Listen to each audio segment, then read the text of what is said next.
बलराम जी ने देखा कि ब्रजवासी गोप गौवे और ग्वालिनों की उन संतानों पर भी जिन्होंने अपनी मां का दूध पीना छोड़ दिया है, क्षण प्रति क्षण प्रेम संपत्ति और उसके अनुरूप उत्कंठा बढ़ती ही जा रही है। तब वे विचार में पड़ गए, क्योंकि उन्हें इसका कारण मालूम न था। यह कैसी विचित्र बात है। सर्व आत्मा श्री कृष्ण में ब्रजवासियों का और मेरा जैसा अपूर्व स्नेह है, वैसा ही इन बालकों और बछड़ों पर भी बढ़ता जा रहा है। यह कौन सी माया है, कहां से आई है? यह किसी देवता की है, यह किसी देवता की है, मनुष्य की है, अथवा असुरों की। परंतु क्या ऐसा भी संभव है? नहीं नहीं, यह तो मेरे प्रभु की माया है और किसी की माया में ऐसी सामर्थ्य नहीं है जो मुझे मोहित कर ले।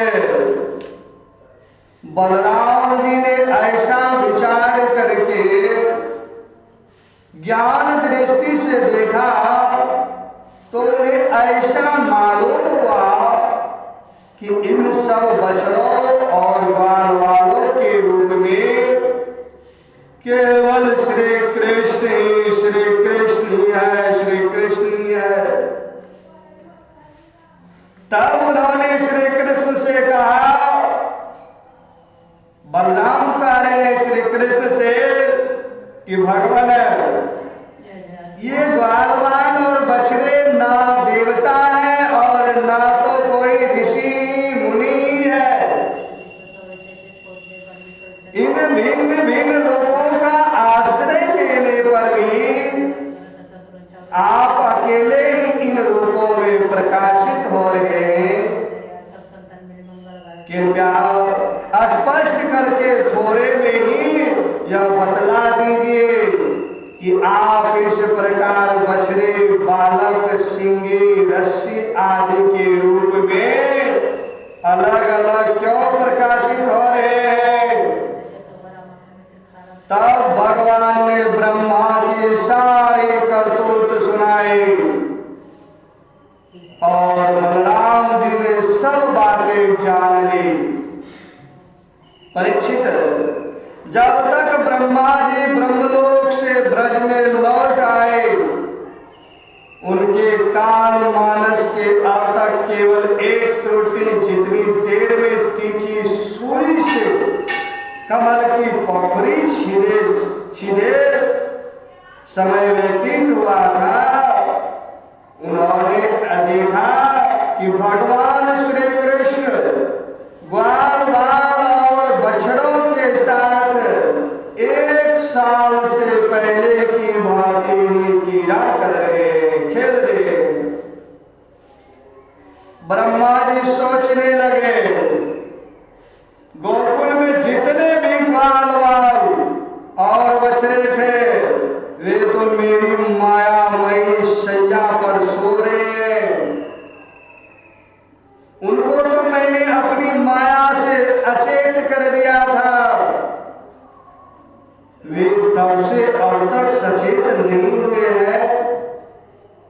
तब मेरी माया से मोहित ग्वाल बाल और बछड़ों के अतिरिक्त ये उतने ही दूसरे बालक तथा बछड़े कहां से आ गए, जो 1 साल से भगवान के साथ खेल रहे हैं।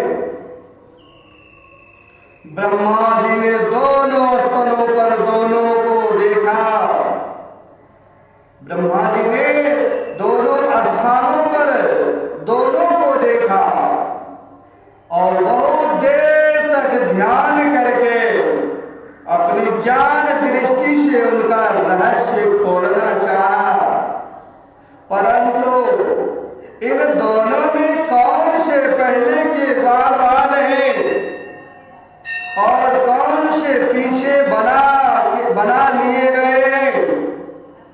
इनमें से कौन सच्चे हैं और कौन बनावटी है? यह बात वे किसी प्रकार न समझ सके। भगवान की माया इतनी प्रबल है कि ब्रह्मा जी नहीं समझ सके। हम तुच्छ प्राणी की बात ही क्या है? भगवान श्री कृष्ण की माया में तो सभी मुग्ध हो रहे हैं, परंतु कोई भी माया मोह भगवान का स्पर्श नहीं कर सकता है।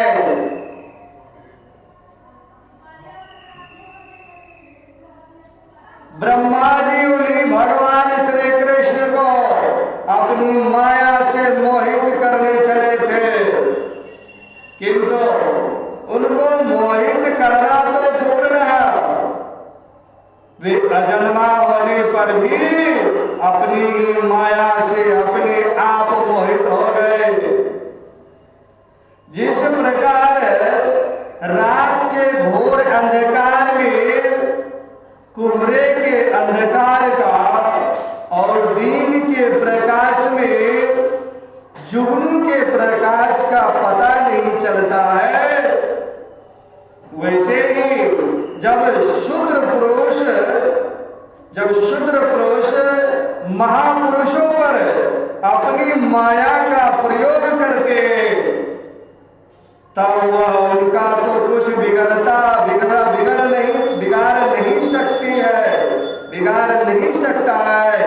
अपना ही प्रभाव खो बैठती है, अपना ही प्रभाव खो बैठती है।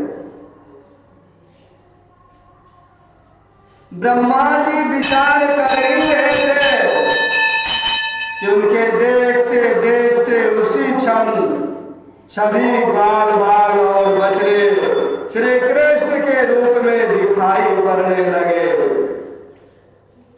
सबके सब सजल जलधर के समान श्याम वर्ण पीतांबरधारी, शंख चक्र गदा और पग से युक्त, चतुर्भुज सबसे सिर पर मुकुट, कानों में कुंडल और कंठों में मनोहर हार तथा वनमालाएं शोभायमान हो रही थी। उनके वक्षस्थल स्वर्ण की सुनहली रेखा, श्रीवत्स बाहुओं में बाजूबंद कलाइयों में शंकाकार रत्नों से जड़े कंगन, चरणों में नुपुर और करे कमर में करदनी तथा अंगुलियों में अंगूठियां जगमगा रही थी। वे नख से शिखा तक समस्त अंगों में कोमल और नूतन तुलसी की मालाएं जो उन्हें बड़े भाग्यशाली भक्तों ने पहनाई थी, धारण किए हुए थे। उनकी मुस्कान चांदनी के समान उज्जवल थी और रत्नारे नेत्रों की कटाक्षपूर्ण चितवन बड़ी ही मधुर थी। ऐसा ध्यान पड़ता था मानो वे इन दोनों के द्वारा सत्वगुण और रजोगुण को स्वीकार करके भक्त जनों के हृदय में शुद्ध लालसाएं जगाकर उनको पूर्ण कर रहे हैं। अब ब्रह्मा जी अभी देखा कि उन्हीं के जैसे दूसरे ब्रह्मा से लेकर तृण तक सभी चराचर जीव मूर्तिमान होकर नाचते गाते अनेक प्रकार की पूजा सामग्री से अलग अलग भगवान के उन सब रूपों की पूजा पाठ ध्यान उपासना कर रहे हैं। उन्हें अलग अलग अनिमा महिमा आदि सिद्धियां माया विद्या आदि सारी विभूतियां और महतत्व आदि 2400 तत्व चारों ओर से घेरे हुए हैं। प्रकृति में क्षोभ उत्पन्न करने वाला काल, उसके परिणाम का कारण स्वभाव, वासनाओं को जगाने वाला संस्कार, कामनाएं, कर्म, विषय और फल सभी मूर्तिमान होकर भगवान के प्रत्येक रूप की उपासना कर रहे हैं। भगवान की सत्ता और महत्ता के सामने उन सभी की सत्ता और महत्ता अपना आस्तिक तत्व खो बैठे थे।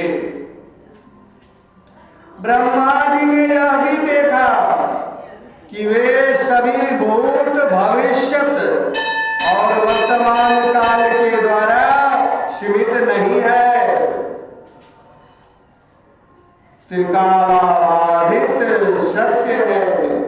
वे सबके सब स्वयं प्रकाश है और केवल अनंत आनंद स्वरूप है। उनमें जड़ता अथवा चेतनता का भेदभाव नहीं है। वे सबके सब एक रस है, बराबर है। यहाँ तक कि उपनिषदर्शी तत्व ज्ञानियों की दृष्टि भी उनकी अनंत महिमा का स्पर्श नहीं कर सकती है।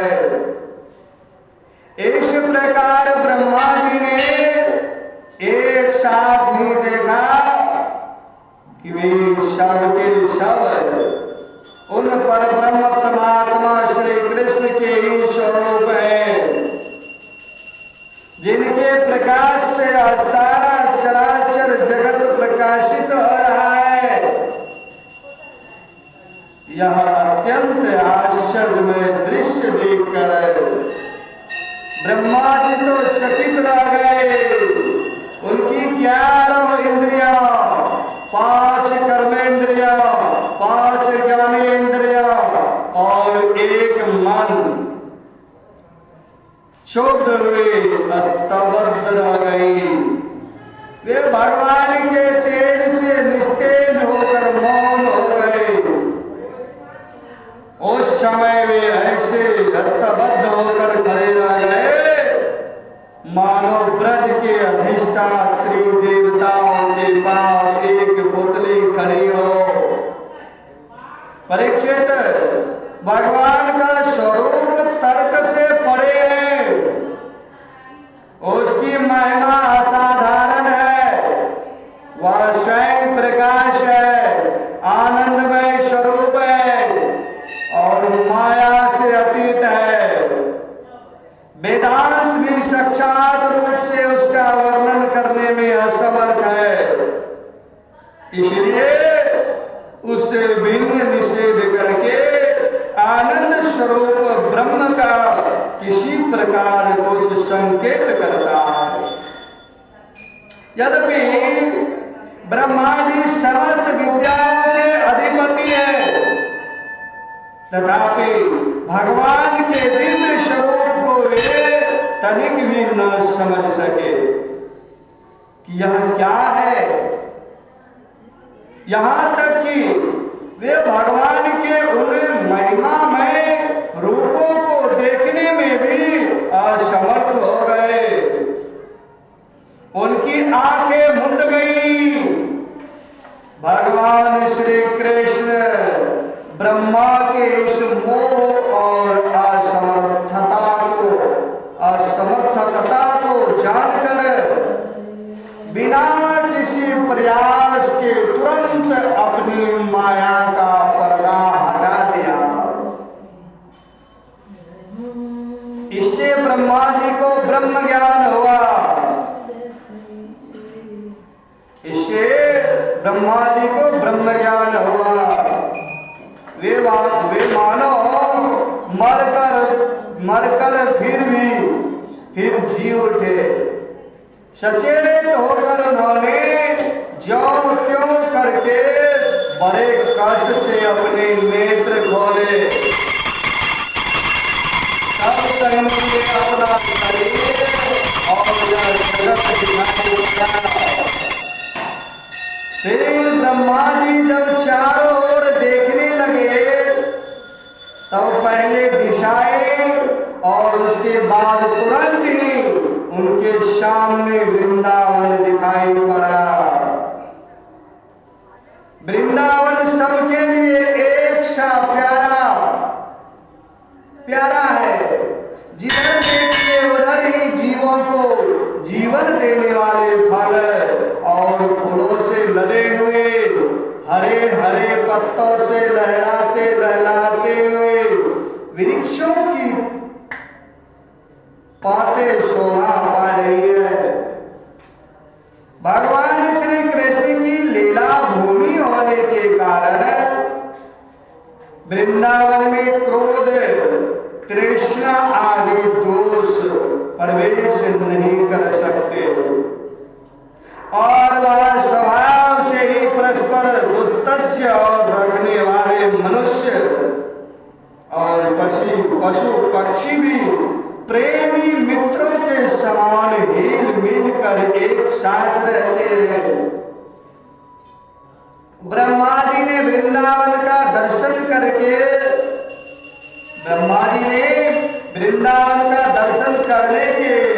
बाद देखा कि आदित्य परब्रह्म गोप वंश के बालक का सा नाटक कर रहा है। एक होने पर भी उसके सखा है, अनंत होने पर भी वह इधर उधर घूम रहा है और उसका ज्ञान अगाध होने पर भी वह अपने ग्वाल वाल और बछड़ों को ढूंढ रहा है। ब्रह्मा जी ने देखा कि जैसे भगवान श्री कृष्ण पहले अपने हाथ में दही भात का कौर लिए उन्हें ढूंढ रहे थे, वैसे ही अब भी अकेले ही उनकी खोज में लगे हैं। भगवान को देखते ही ब्रह्मा जी अपने वाहन हंस पर से कूद पड़े और सोने के समान चमकते हुए अपने शरीर से पृथ्वी पर दंड की भांति गिर पड़े। उन्होंने अपने चारों मुकुटों के अग्रभाग से भगवान के चरण कमलों का स्पर्श करके नमस्कार किया और आनंद के आंसुओं की धारा से उन्हें नहला दिया।